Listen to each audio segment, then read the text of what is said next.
That was some powerful words from Bryson Tiller as an artist and puts a lot of things in perspective and context for me. Um, I always wondered how artists, go on these hiatus and how artists just seem to disappear from the game. I thought it was just a lack of respect or taking the game for granted, but I never considered the artist's point of view or empathize with the artist from the perspective of what they have to deal with. Because I know that artists, they do all these things to get noticed and to get signed and to put their art out.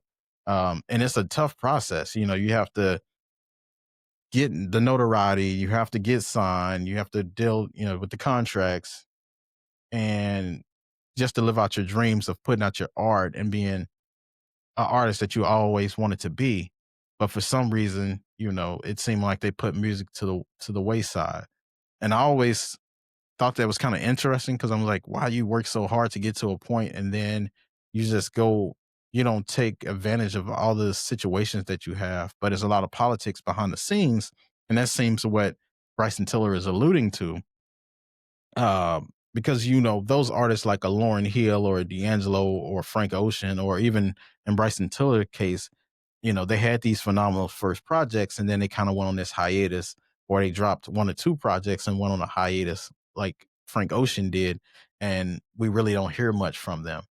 And it seems to be due to the politics and the nature of the business. So the music business is heavily emphasized on the business nowadays because it's not lucrative as it used to be. Because there are no album sales and everything is streaming now. So for $10 a month or $15 a month, you have unlimited access to millions, hundreds of millions of songs, which seems, absurd nowadays because even back in the days when they had the 12 CDs for dollar or whatever it was still an arrangement where you were getting physical sales and you can see where the sales were going. But nowadays, you can stream off somebody else, YouTube or somewhere, and you don't even have to buy the albums anymore, even have to pay the streaming. So it's the system was set up against these artists and set up against the industry itself.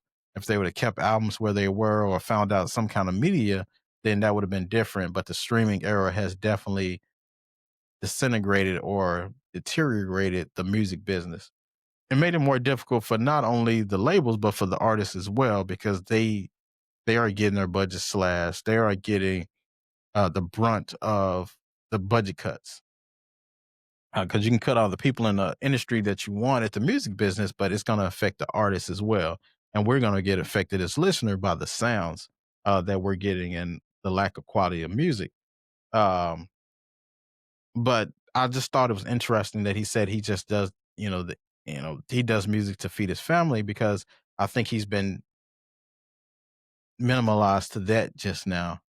Because he said if he could write for Chris Brown or if he could write for um, a major artist, um, I forgot who the other artist was, but if he said if he can write for Chris Brown and just be a writer, he would just do that if he could feed his family at the same rate he's doing now. Which I mean, to some degree, it'll be very difficult to do that unless you're writing for Beyonce or writing for Taylor Swift or somebody like that.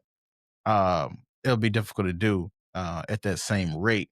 But nevertheless, I got the point where he was trying to make that he doesn't want the glitz and glamour or the fame or everything that comes with it because the business is very tainted in that way.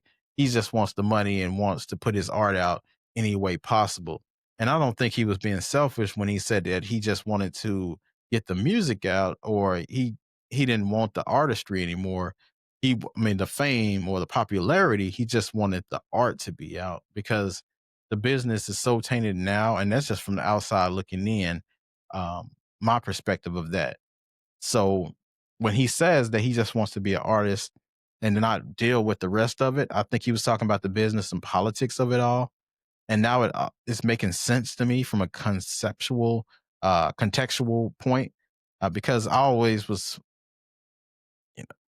dumbfounded by artists just disappearing, especially when you had so much success. Now, if you flopped or if it didn't get good reception, I can understand you disappearing. But when you had everything, especially when Bryson Tiller's first album, That album was phenomenal. It's one of those albums that you definitely couldn't tell the story of R&B without that year, and it was a different sound that we hadn't heard before. Him being from Kentucky, it sounded like some Texas type feel. Even though there's not like a lot of big R&B Texas artists. I mean, other than of course, Beyonce and Destiny's Child, but he definitely had a sound different, and I never would have guessed he was from Kentucky because he was just so phenomenal ahead of his time. He even named himself Pen Griffey because of his pen game. Pause. That he was able to write these hit songs. He was a great singer as well, or still is. But the music has been pretty hit and miss for Bryson ever since that first album release.